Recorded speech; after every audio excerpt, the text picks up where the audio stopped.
tudo bom, meus amigos do terceiro ano? Como é que nós estamos?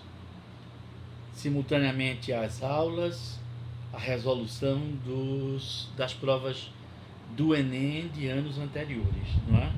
O treinamento dos testes. E mais, não é? Os testes que nós temos no livro e naquele caderno de atividades, não é? Dos quais a gente já lembrou. Você certamente está aproveitando e fazendo aqueles testes também, não é isso? É o treinamento. O Enem está aí junto, a gente precisa estar pronto para isso. Terminamos Segunda Guerra Mundial, não é? Se bem que no capítulo, na parte final, na última página, no meu livro é a página 710, do capítulo 34, que é Segunda Guerra Mundial. Mas a página pouco importa, né? A sua edição pode ser diferente, mas é o restante. Qual foi o saldo dessa guerra? Em primeiro lugar, foi uma das guerras mais sanguinárias que a humanidade viveu.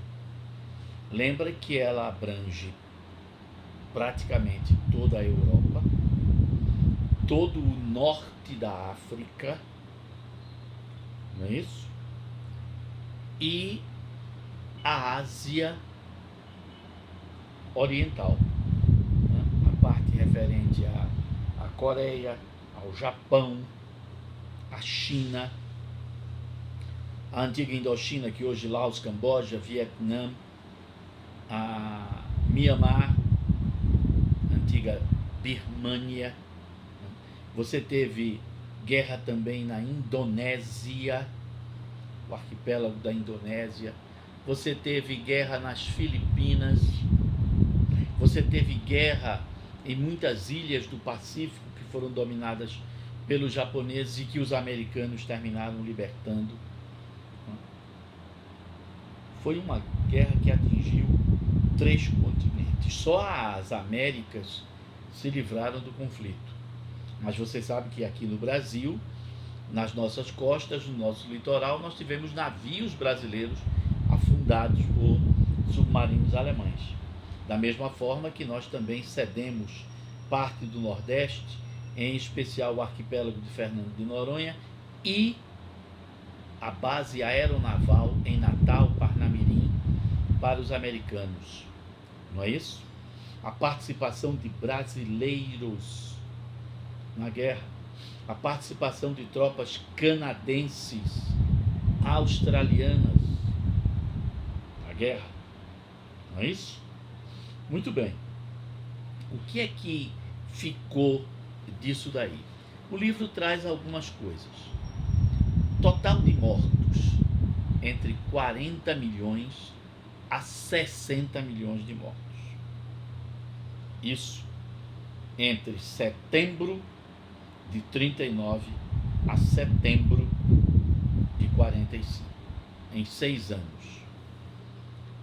Se a gente botar pelo número maior, 60 milhões, você vai ter a cada ano 10 milhões de gente morrendo só por conta da guerra. A União Soviética foi o país onde você teve o maior número de mortos.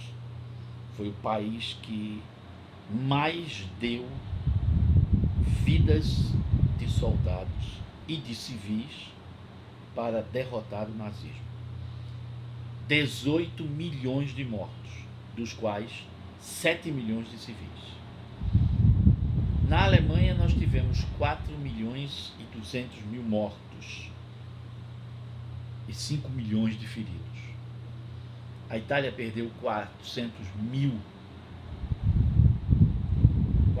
pessoas.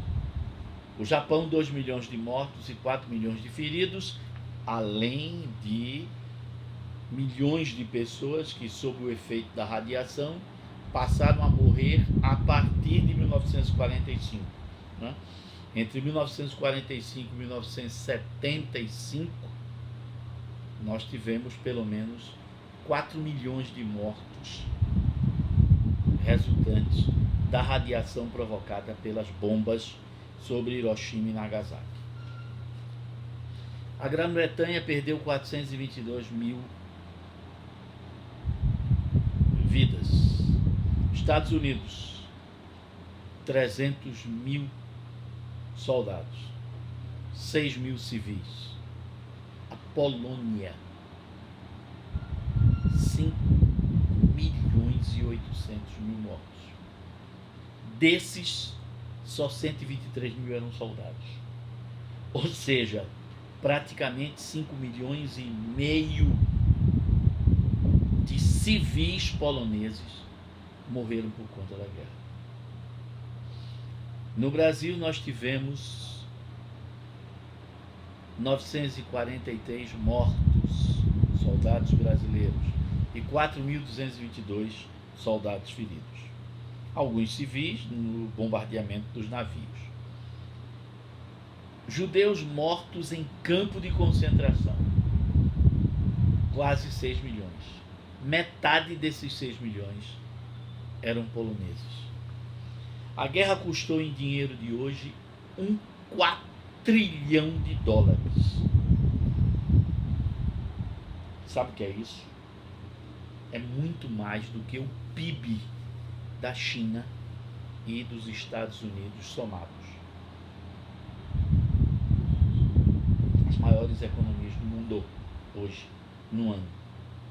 Você imagina esse dinheiro sendo gasto para a paz, para combater a fome nos países pobres, para produzir educação nos países pobres, para reduzir desemprego, para garantir a saúde. E tem gente que defende a guerra. E tem gente que acha que a guerra é o momento da realização do ser humano. Quando a guerra terminou, em novembro de 45, os aliados criaram um tribunal para julgar os militares alemães. Numa cidade chamada Nuremberg, foi criado um tribunal internacional para punir, julgar primeiro, todos os acusados tiveram direito à defesa, como manda a lei de todo canto do mundo. Então, teve início o julgamento dos dirigentes nazistas acusados de crime de guerra. Alves, que história é essa de crime de guerra? Quando a Primeira Guerra terminou, a Sociedade das Nações, ou a Liga das Nações, criou um tribunal internacional para punir crimes de guerra. Ou seja, durante uma guerra, um soldado atira no outro. Mas você pegar um soldado, submetê-lo à tortura, não é? Espancá-lo, pintar miséria com ele, para depois matá-lo ou ele morrer por conta das torturas, isso não é guerra. Então, se criaram leis, como é que a gente pode dizer, procedimentos civilizados para tratar prisioneiros de guerra. Então, por exemplo, civis não podem ser submetidos a metralhamento, a morte sem julgamento. E, obviamente, os crimes civis têm que ser geridos pela lei civil. Esse conjunto de leis para gerenciar como se pode fazer uma guerra civilizada foi chamado de a Convenção de Genebra. E vários países assinaram. A Alemanha foi obrigada a assinar, claro, obrigada a assinar. Muitos países assinaram e a partir daí se deu um limite. O que é que se pode e o que não se pode fazer numa guerra. Esse acordo de Genebra já foi revisto várias vezes, não é? E obviamente dificilmente alguém vai cumprir. Não é? Ao longo das guerras que aconteceram depois da Segunda Guerra Mundial, as guerras localizadas, a violência, a tortura, o massacre contra populações civis, contra crianças, contra mulheres e contra velhos, é um terror, é um absurdo, é uma selvageria completa. Então, em nenhum momento uma guerra pode ser benéfica para alguém. Seguindo, alguns foram executados depois do julgamento, né? E obviamente muitos disseram que fariam de novo tudo que fizeram. Aí, meu amigo, um camarada desse é monstro. E naquela época havia, né, pena de morte em muitos países, inclusive na Europa, e muitos foram condenados à morte. Outros, no julgamento, né, quando foram condenados, terminaram se suicidando. Era comum que alguns altos oficiais do exército, das Forças Armadas nazistas, tivessem uma cápsula com um veneno rápido. Eu chamo cianeto ou cianureto, eu não sei, tem um nome aí, que você é uma pílulazinha que você bota na boca, amassa, engole, pá, você morre. Então muitos altos oficiais nazistas se suicidaram dessa forma, para não serem enforcados ou fuzilados. Outros tiveram prisão perpétua. Há alguns anos atrás, um desses últimos prisioneiros morreu de causas naturais na prisão, né? Muitos conseguiram fugir e muitos nunca foram presos, porque para recuperar a Alemanha, para a Alemanha voltar a funcionar, você precisava de funcionários públicos. Aí você ia condenar todos os funcionários alemães, o país ia acabar. Então, os aliados, os vencedores da guerra, tiveram que fazer vista grossa para muita gente que você sabia que era nazista, que continuou nazista, que trabalhou para o governo nazista e que nunca se arrependeu de tê-lo feito. Paciência, né? Porque a maior parte das pessoas que não apoiaram o nazismo foram mortas. Então, você não ia poder contar com nenhum democrata na prática, eram muito poucos os que tinham sobrevivido. E que negócio absurdo. É por isso que o nazismo sobreviveu até hoje. Esse nome neonazismo, na verdade, não é neonazismo, é uma continuação de gerações, né, dos nazistas que não foram punidos, não foram mortos, não foram julgados, nem coisa nenhuma. Bom, muito bem. Alguns nazistas fugiram para a América do Sul, principalmente. Eu disse no início desse nosso estudo sobre a Segunda Guerra Mundial que alguns países da América do Sul simpatizavam com o nazismo, inclusive o Brasil, não é? Nós tínhamos uma colônia alemã aqui no sul do Brasil, muito importante, muito significativa. Então muitos alemães vieram para o Brasil, para o Uruguai, para a Argentina, para o Chile, para o Paraguai.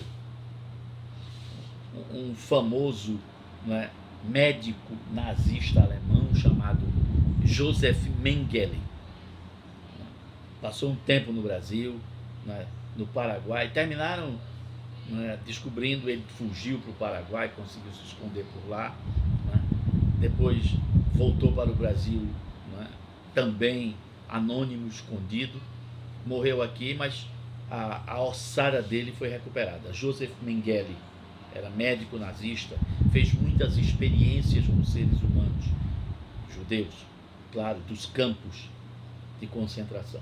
Outro famoso nazista, diretor de campo de concentração, Adolf Eichmann.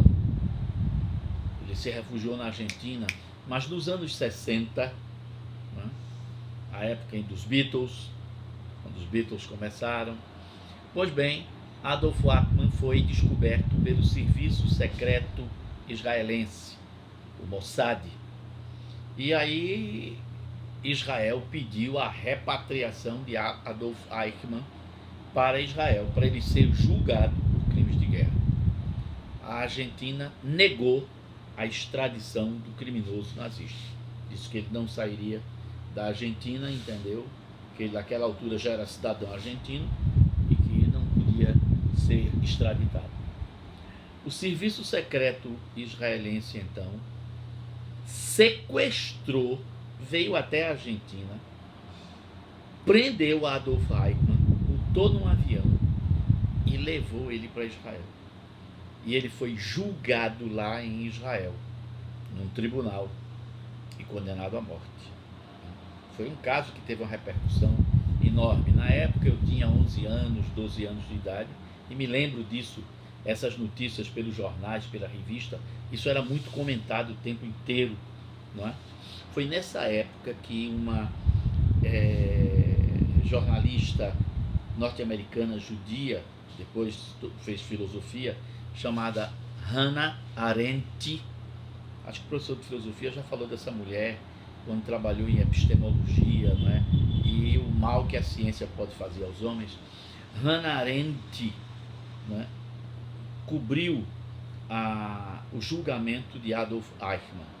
É assim na linguagem do jornalista, né? Cobrir quer dizer, né, estar presente ao fato jornalístico, ao acontecimento, né? Então Hannah Arendt cobriu esse julgamento, né? E depois ela vai escrever vários livros sobre a maldade humana.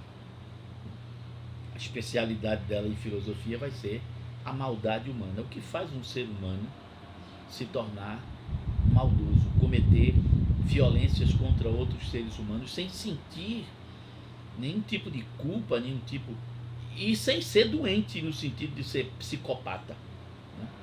Não tem nenhum transtorno psicológico.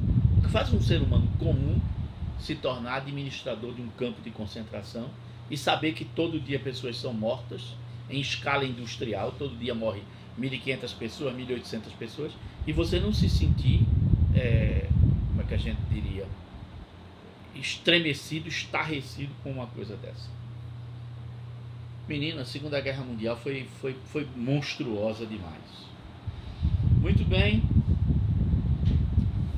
Muita gente dizia, e tem gente que diz ainda hoje, que não pode ter morrido 6 milhões de judeus, que é um absurdo, que em 6 anos de guerra a cada ano morria 1 milhão de judeus, que isso é mentira, que não existem provas, que isso está taxado, é um número alto demais, não sei o quê, que nunca houve tortura, não é? Que acontece que os alemães, os nazistas, filmavam os campos de concentração e os prisioneiros.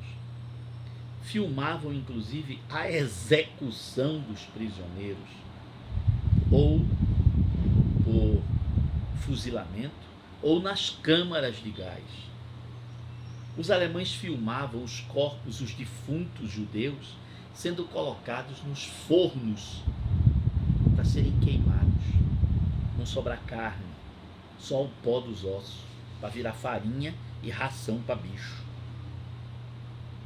Os alemães filmavam o que eles faziam quando, depois que o sujeito morria, você tirava, né, os dentes, aproveitava cabelos, pele humana para fazer objetos, bolsas, por exemplo, carteiras, para fazer como é que a gente chamaria, o envoltório de um quebra-luz, não é, de um abajur, como a gente chama. Eram coisas assim de você não acreditar. Havia exposição, não é, de membros, de membros humanos, não é, para estudo científico. Os judeus, os nazistas, filmavam as experiências que faziam com judeus, introduzindo drogas, né, para provocar alucinação ou dor, para saber o limiar da dor. Todas as torturas que eram feitas, e experiências médicas e psicológicas, deixar o camarada dias sem dormir, que eram feitas com mulheres grávidas, que eram feitas com seres humanos, os nazistas filmaram. E não tiveram tempo de destruir esses filmes, essas fotos, nem os livros com o registro de entrada e saída das famílias de judeus desses campos de concentração. Quantos morreram, pais, mães, a idade de cada um, a origem, a cidade de onde vieram, ou o país, que havia campo de concentração não só na Alemanha, né? Na Áustria, na Polônia, um monte. Todas essas atrocidades foram documentadas pelos nazistas. Negar isso é desafiar a inteligência humana. É achar que o mundo é idiota. É achar que todo mundo é burro. Mas é típico do mal, da mentira, querer parecer verdade. A fake news tem muito disso. Ela parece ser a verdade, mas quando você investiga, aí você vê que não é. Olhe, é cruel. Em 42, né, os campos de concentração, eram campos de trabalho forçado, foram se transformando em campos de extermínio, né, a chamada solução final. A gente diz que essa morte de 6 milhões de judeus é chamado de holocausto. A palavra holos quer dizer, né, por todos os lados, completamente. E kaustein, em grego, quer dizer queimar até virar cinza. Holocausto, portanto, é a destruição completa de um povo, de uma etnia. Os judeus chamam, né, o holocausto, na língua deles, de Shoah, que tem o mesmo sentido, né, que é calcinar, queimar até virar pó de carvão, até virar cinza. Tem gente que defende isso, por exemplo, contra negros, contra latinos, contra homossexuais. Está pensando que a maldade se acabou com 2 bombas atômicas? Ela continua firme e forte, infelizmente. Muito bem. Menino, que coisa terrível. Sim, aí depois vem os exercícios que vocês precisam fazer no livro, não é?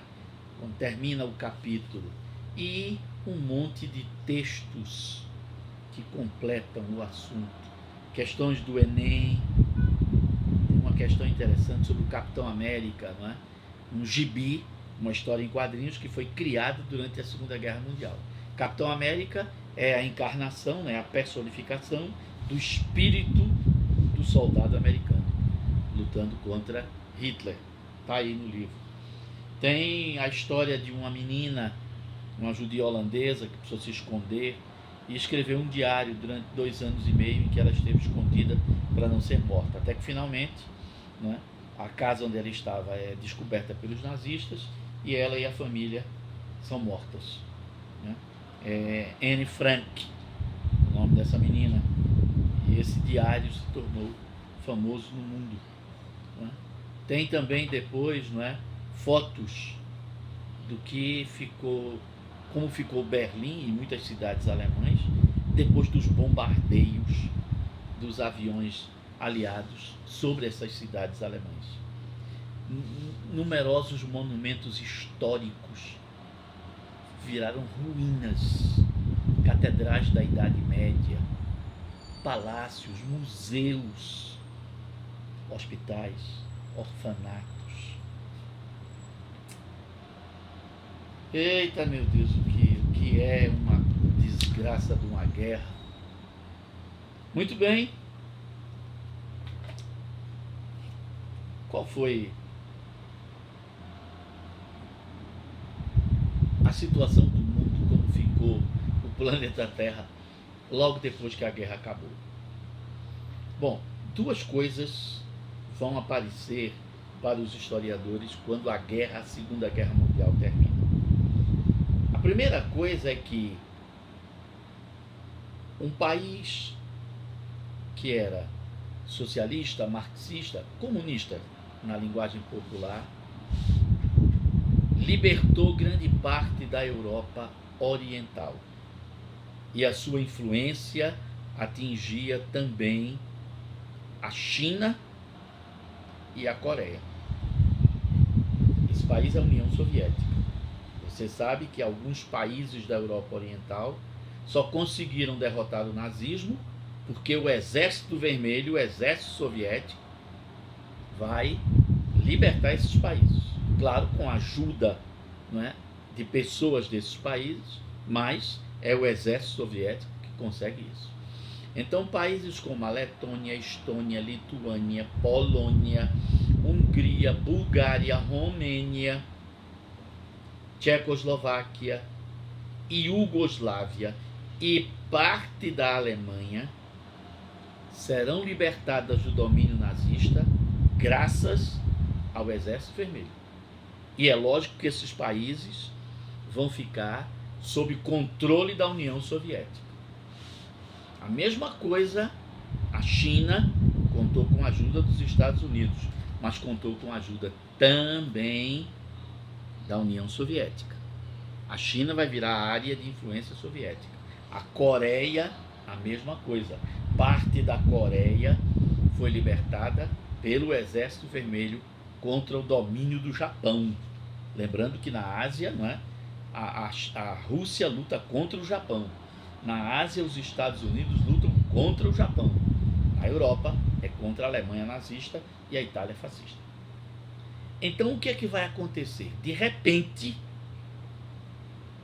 10 países da Europa vão estar sob influência do marxismo, leninismo, do comunismo. Vê que negócio. Era só um país, a União Soviética. Agora são 11. E na Ásia, a Coreia e a China têm influência soviética. E, portanto, podem se tornar países marxistas. Esse confronto entre o mundo capitalista, liderado pelos Estados Unidos e mais a Inglaterra e a França, e o mundo socialista, esse confronto vai se chamar Guerra Fria. Outra coisa que a gente tem que dizer também, eu disse a você, não é, que soldados canadenses foram lutar contra o nazismo, que soldados australianos, neozelandeses, que soldados indianos, paquistaneses foram lutar contra os japoneses, que soldados tailandeses, birmaneses, Birmania hoje é Mianmar. Ou seja, colônias francesas, colônias britânicas, colônias holandesas tinham soldados, exércitos que brigaram ou contra os nazistas no norte da África ou contra os japoneses lá na Ásia Oriental, no Pacífico. Quando a guerra terminou, um monte de colônias começaram a se perguntar: e aí? Nós ajudamos vocês, metrópoles, ajudamos você, França, ajudamos você, Holanda, ajudamos você, Bélgica, ajudamos você, Inglaterra, a se livrar dos japoneses, dos alemães. E agora? Não vamos receber nenhum muito obrigado? Cadê? Vamos continuar como colônias? E aquelas promessas que vêm desde a Primeira Guerra Mundial, que nós teríamos independência, que aos poucos nós iríamos conquistar a nossa independência. Vamos fazer isso agora? Tá vendo? Duas mudanças vão acontecer no mundo a partir de 1945. O confronto entre Estados Unidos e União Soviética, Estados Unidos e seus aliados capitalistas, União Soviética e seus aliados socialistas. Esse confronto é chamado de Guerra Fria. Entre 1945 e 1985, o mundo viveu permanentemente sob o perigo de uma terceira guerra mundial, uma terceira guerra nuclear, porque seriam usadas armas nucleares. E como cada um desses blocos tinha bomba atômica suficiente para destruir o planeta Terra, uma terceira guerra mundial provavelmente seria a última. Aliás, há uma piada, que eu não sei nem se é verdade, uma entrevista, não é, em que um repórter pergunta a Einstein: como será, isso nos anos 50, anos antes de Einstein morrer, como será uma terceira guerra mundial diante do desenvolvimento das armas nucleares? Einstein pensou e disse: olhe, eu não posso prever como será uma terceira guerra mundial, mas se a humanidade sobreviver, a quarta guerra mundial será de arco e flecha. Querendo dizer, não é, que depois de uma guerra nuclear nós voltaríamos à barbárie, à pré-história. Pode não ser verdadeiro, mas sem dúvida nenhuma uma guerra nuclear destruiria o planeta Terra. E os sobreviventes, né, seriam seres humanos mutantes, como os animais também, com uma poluição da radiação nuclear por todo o mundo, inclusive nos mares, e a gente não sabe que tipo de monstros nasceriam disso daí. Se nascesse alguma coisa, se sobrevivesse, se continuasse alguma coisa, né? Pois bem, eu sou da geração que nasceu, viveu, cresceu, casou e teve filhos dentro desse perigo de uma guerra nuclear. E houve momentos, né, entre 45 e 85 que o troço ferveu, que o negócio ficou perigoso, que a guerra podia acontecer em qualquer momento. Então, Guerra Fria é o primeiro desdobramento da Segunda Guerra Mundial. O segundo desdobramento é a descolonização.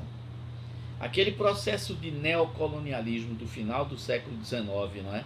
As potências buscando o mercado consumidor, mercado produtor de matéria-prima estratégica. Pois bem, 70, 80 anos depois, pá, essa estrutura neocolonialista vai entrar em ruínas, vai desabar. A descolonização ou vai se fazer de uma forma lenta, gradual, através de negociação entre a metrópole e as colônias. Foi o que aconteceu com a Inglaterra, né? A Inglaterra soube reduzir a violência desse processo de descolonização. As colônias inglesas, de uma maneira geral, né, se descolonizaram sem grandes conflitos. Claro que eu estou dizendo, não quer dizer que não morreu ninguém. Estou dizendo que morreu muita gente. Mas comparado com outras colônias de outros países, a gente pode dizer que foi uma descolonização pacífica, né? Morreram só milhares de pessoas. Pronto. Já a descolonização de colônias da Bélgica, da Holanda e principalmente da França foram descolonizações violentas, com guerras coloniais que duraram anos e com uma brutalidade sem nome. Então, outra consequência da Segunda Guerra Mundial, descolonização. Guerra Fria e descolonização são os dois fatos gerados após a Segunda Guerra Mundial. A gente vai começar no livro, capítulo 36, descolonização. Mas já, né? Nosso intervalo para a gente seguir.